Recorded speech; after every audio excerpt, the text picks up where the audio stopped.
Welcome. Today I'm going to guide you through a series of pelvic motions that are designed to help us to connect to this space in our body. Your intention or reason behind practicing these movements might be that you experience pelvic pain, for example, and you're wanting to create some curiosity around how you move this space in your body. Perhaps it's that you do sense some disconnect from this space in your body and you're wanting to create a stronger connection through movement.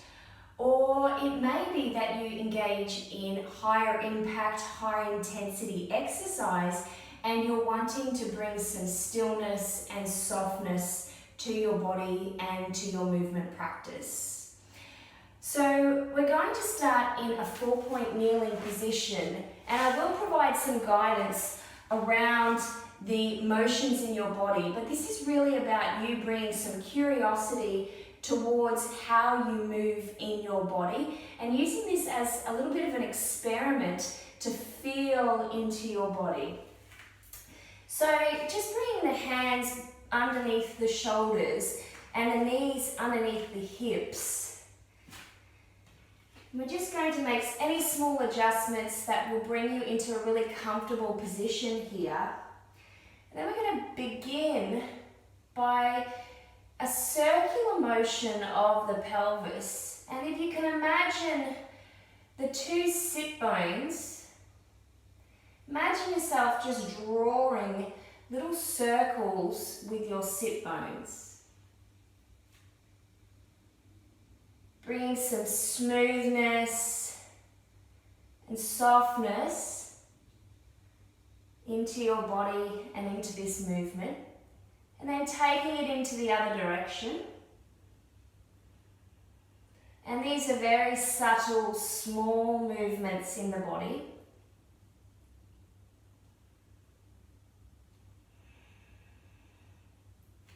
And then from there, we can practice a simple tilting of the pelvis. Bring the pubic bone, tucking the pelvis forward, and then splaying those sit bones apart and lifting the coccyx towards the roof.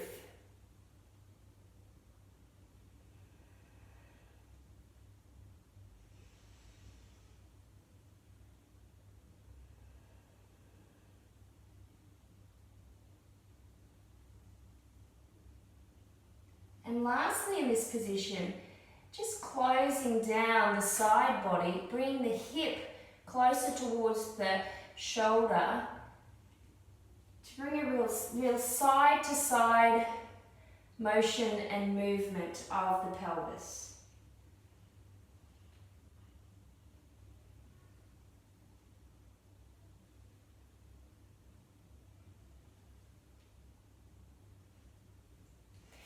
We make our way now into a supine laying position on our back.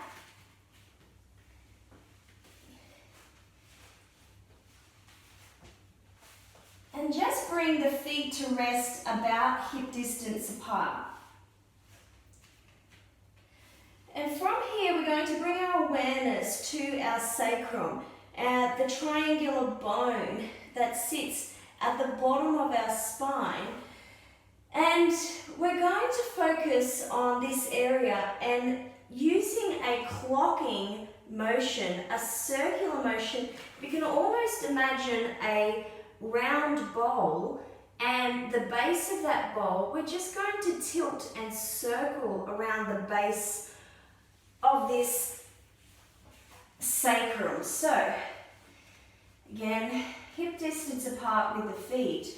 Bring the hands to relax wherever feels comfortable for you. And imagining that triangular bone or feeling into that triangular bone with your mind's eye, and just bring a circling or clocking motion into the pelvis.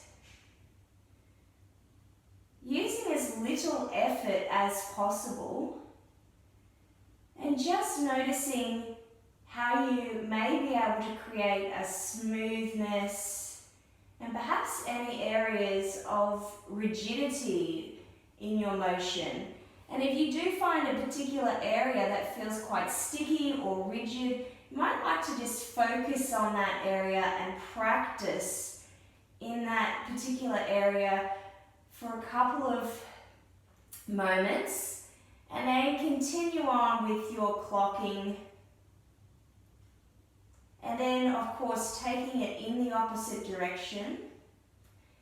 And as you do that as well, just noticing any tension that you may create through the shoulders, through the abdomen, and seeing if you can soften, release and let go, and just focus on that very subtle movement. Perhaps bring your awareness to the inner thighs as well, offering some softness there. Again, resting somewhere into the middle, and we're going to just begin that pelvic rocking motion again, forwards and backwards. Perhaps feeling a slight massage sensation onto the sacrum as it tips forwards and back.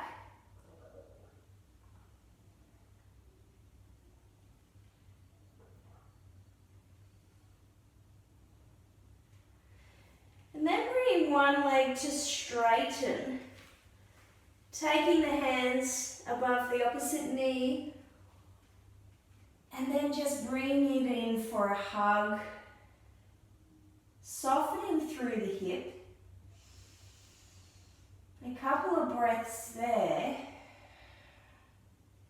And then as you have some softness there, bring a circling motion without the effort coming from the hip or the leg itself. Just allowing the hands and the arms to be the guide for that movement. Just feeling into the hip and sensing how that feels. And then taking the circles into the opposite direction.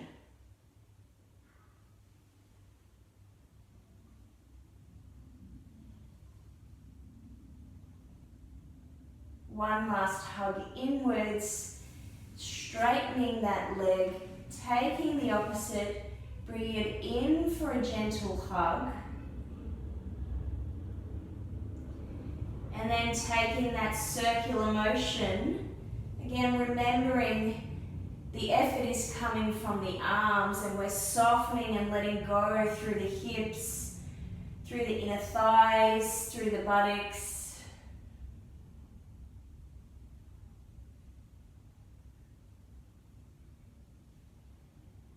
And then taking that motion into the opposite direction.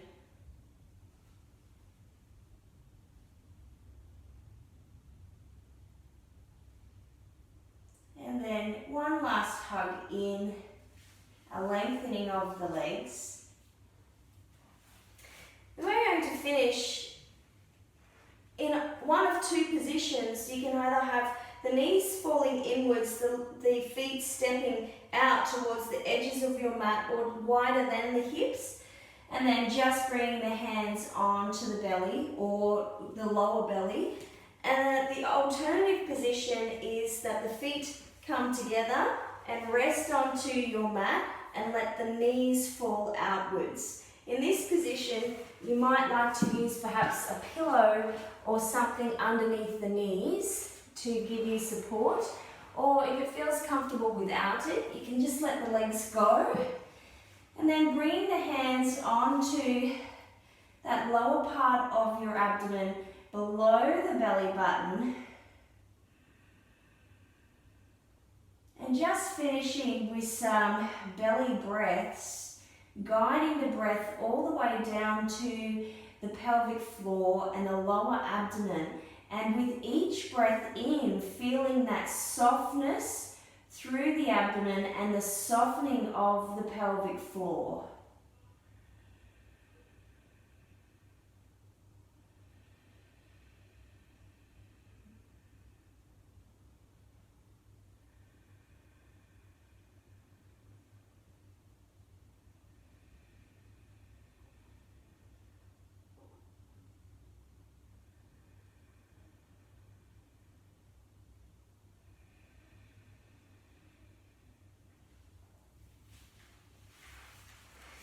You can stay in that position for as long as feels good for you. And these are some simple movements that you can actually integrate into your day-to-day routine or your post-workout stretching, whatever it might be for you. As I said, it's really about focusing in on your body, tuning into your body and becoming curious about how you move and how this area of your body feels. And that in itself is what begins to create that stronger connection. I hope you've enjoyed this practice and that you will join me again for future videos. See you.